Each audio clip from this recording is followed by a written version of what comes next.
So your baby has started to talk. What an exciting time. Chances are they've started saying a few words like mama or baba. Learning how to talk is a huge process that includes lots of working parts. One of these is figuring out how to move our mouths around to make all the different consonant sounds. In this video, we'll go over a rough timeline of when you can expect all these sounds from your child, the ways that children typically change speech as they learn to talk, and a few indicators for when their speech may not be developing typically, in which case an evaluation from a speech therapist could be helpful.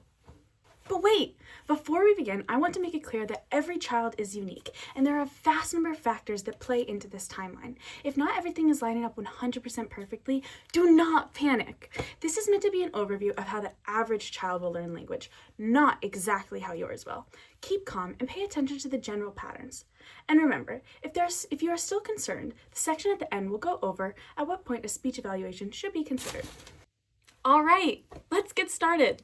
First, let's take a look at the consonant sounds in English and when to expect your kid to start making them. For this timeline, the American Speech Hearing Association has published an article summarizing the findings of multiple studies.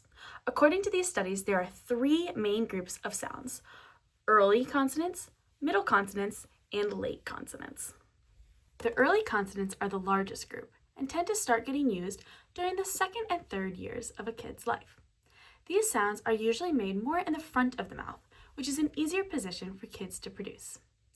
These sounds are p as in pig, b as in bat, t as in tack, d as in dog, k as in cat, g as in goat, m as in mom, n as in no, as in running, the sound, f as in frog, h as in horse, y as in yellow.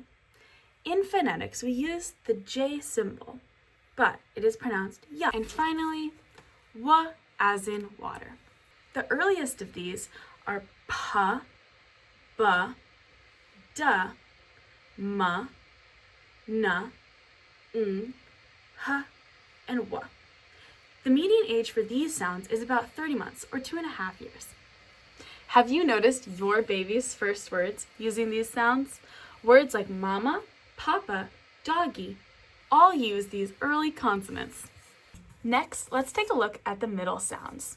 These sounds are usually learned in the 4th year of life. Now, this could mean the very first day your child turns 4, or this could be the very last day that they're 4. Remember again, this timeline is not supposed to be exact day-by-day markers and more of a rough guideline of how your child will develop. These sounds are a little bit tougher for little ones to produce. These sounds are v as in volcano, j as in juice. Again, using a weird symbol, but this is the j sound.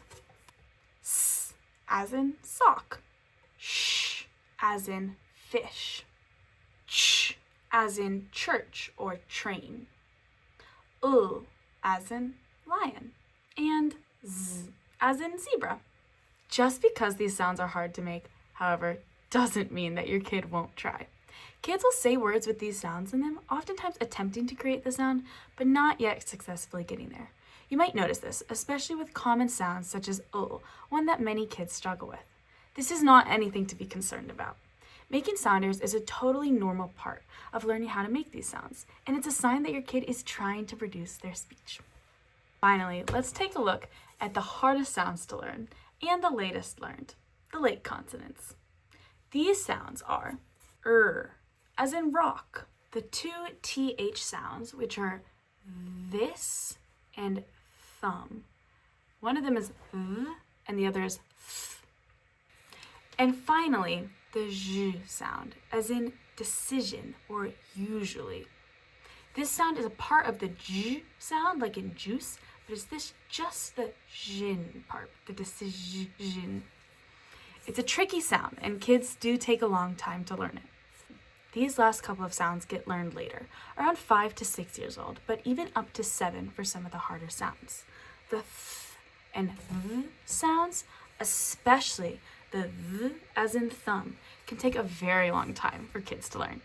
You might notice your kid replacing these sounds with easier to produce ones like d or f, like saying free instead of 3, or dink instead of think. These sorts of substitutions are called phonological processes and are again a normal part of children's language development. They help kids make words easier so that they can say what they want to say. Let's go over a few of the common phonological processes. But first, let's define it. Phonological processes are ways that children change words in speech to make it easier for them to say. There are a lot of these, and this video won't cover them all, but for our purposes, we'll go over the typical sound-based processes.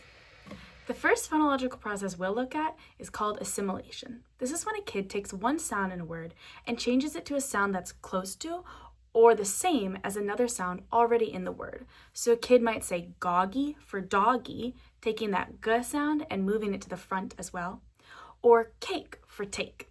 These assimilation errors are usually used in words with the k and g sounds, as well as with the n, and sounds.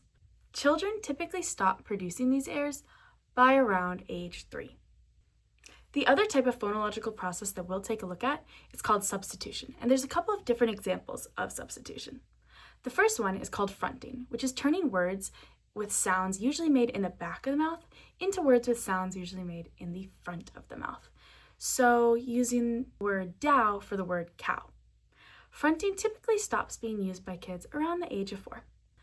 Another example of substitution is stopping, which is turning fricative sounds made with a little bit of air coming out, such as s, z, f, or v, into stops, which are sounds that cause a full block of air, such as p, b, d, or t.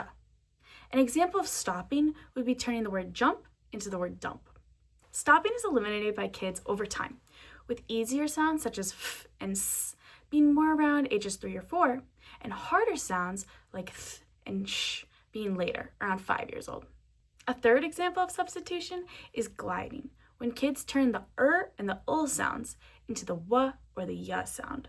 So a kid might say yayo instead of yellow, or wound instead of round. This process doesn't get eliminated until around 6 or 7 years of age.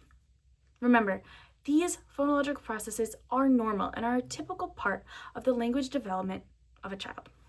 However, there are also a few atypical speech patterns that can indicate the possibility of a language disorder. Most of these are pretty much the opposite of the typical processes. So one example is backing, the opposite of fronting. This means changing a sound that would usually be produced in the front of the mouth into a sound that would be produced in the back of the mouth. So taking the word dog and turning it to cog. Another atypical process is turning stops, the sounds that create a full block of air, into fricatives, the sounds with a little bit of air, such as s, z, f, and v. This is the opposite of stopping. In the description of this video, I've attached links with a full list of typical and atypical phonological processes, if you want to learn more. So with all these moving parts, I know it can be stressful. How can you tell if your kid's language is developing properly, and when should you look for help? There's a couple of signs that we can point to. First of all, remember the timeline for exactly when kids develop each sound is an average, not an exact number. A few months behind is no cause for concern, but if you notice your child consistently missing milestones, you might want to seek an SLP, a speech-language pathologist. Some children are on a later timeline than others, but the markers should be getting hit. If your kid skips some and continues to develop in other areas, while a key marker, such as their early consonant sounds, remain missing, this could show that there's more than just some late blooming. Another sign to look out for is lagging phonological processes. If children continue to use the phonological processes that we talked about much later than when they're expected to be eliminated, they might benefit from speech therapy or an evaluation. Atypical speech processes are also important to look out for. Remember the types that we talked about? These processes are often an indicator of a language disorder or delay. If you notice these processes, getting an evaluation from a speech pathologist could help.